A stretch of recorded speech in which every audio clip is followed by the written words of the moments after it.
કેરળમાં 24 વર્ષની મહિલાને ફાંસીની સજા।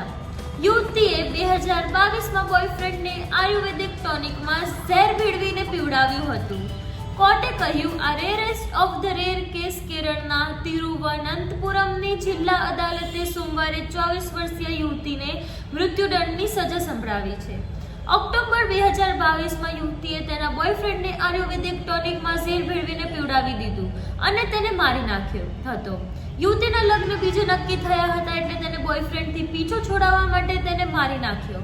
તેના કાકા નિર્મળા કુમારણ નાયરને હત્યાના સાથ આપવા અને પુરાવા નષ્ટ કરવાના મામલે દોષી ઠેરવવામાં આવ્યા છે।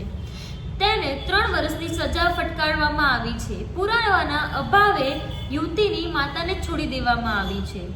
સજા ફટકારતા કોર્ટે કહ્યું, 66 આ rarest of the rare case છે। યુવતીએ તે વ્યક્તિને દગો આપ્યો છે તેને પ્રેમ કરતો હતો અને તેનાથી સમાજમાં સારો મેસેજ નથી ગયો।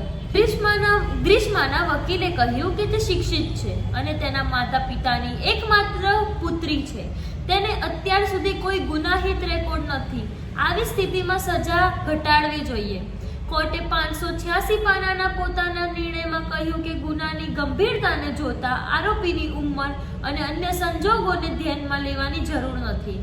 ગ્રીષ્માએ પ્લાનિંગ સાથે શેરોનની હત્યા કરી હતી। ધરપકડ બાદ તેને આત્મહત્યાનો પ્રયાસ કર્યો હતો જેથી તપાસને વાળવામાં આવે।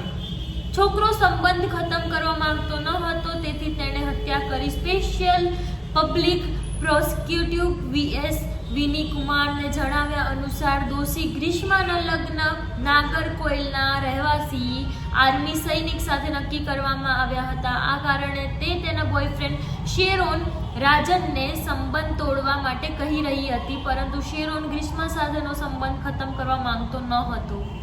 14 ઓક્ટોબર 2022ના રોજ ગ્રીષ્માએ શેરોન રાજનને કન્યાકુમારીના રામવર્મચિરાઈમાં તેના ઘરે બોલાવ્યો હતો। ત્યારે ગ્રીષ્માએ આયુર્વેદિક ટોનિકમાં પેરાક્વેટ ખતરનાક હર્બિસાઇડ ભેળવીને ઝેર આપ્યું।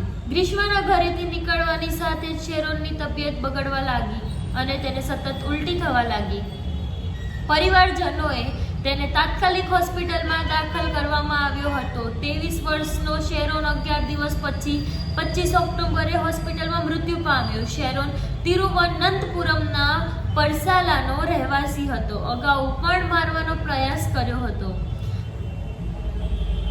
વિનીત કુમારે કહ્યું, ગ્રીષ્મા પહેલા પણ ઘણી વખત શેરોનને મારવાની કોશિશ કરી ચૂકી છે। ગ્રીષ્માએ શેરોનને જ્યુસમાં ભેળવી પેરાસિટામોલની ગોળીઓ આપી। જ્યારે શેરોન જ્યુસ પીધો ત્યારે તેને સ્વાદ કડવો લાગ્યો અને તેણે તેને થૂંકી નાખ્યું જેના કારણે તેને કોઈ અસર થઈ ન હતી। શેરોનના માતા પિતા જયરાજ અને પ્રિયાએ કોર્ટના નિર્ણયનું સ્વાગત કર્યું છે જેણે ગ્રીષ્માની માતા સિંધુને નિર્દોષ જાહેર કરવાથી તેઓ નિરાશ છે। તેમનું કહેવું છે કે શેરોનના મૃત્યુમાં સિંધુ પણ એટલી જ જવાબદાર હતી અને તે ચુકાદા સાથે અપીલ કરવા માટે પોતાના વકીલ સાથે વાત કરશે। તો હું તમારી સંવાદદાતા સ્નેહા શાહ અને તમે જોઈ રહ્યા છો SG ન્યૂઝ ગુજરાતી।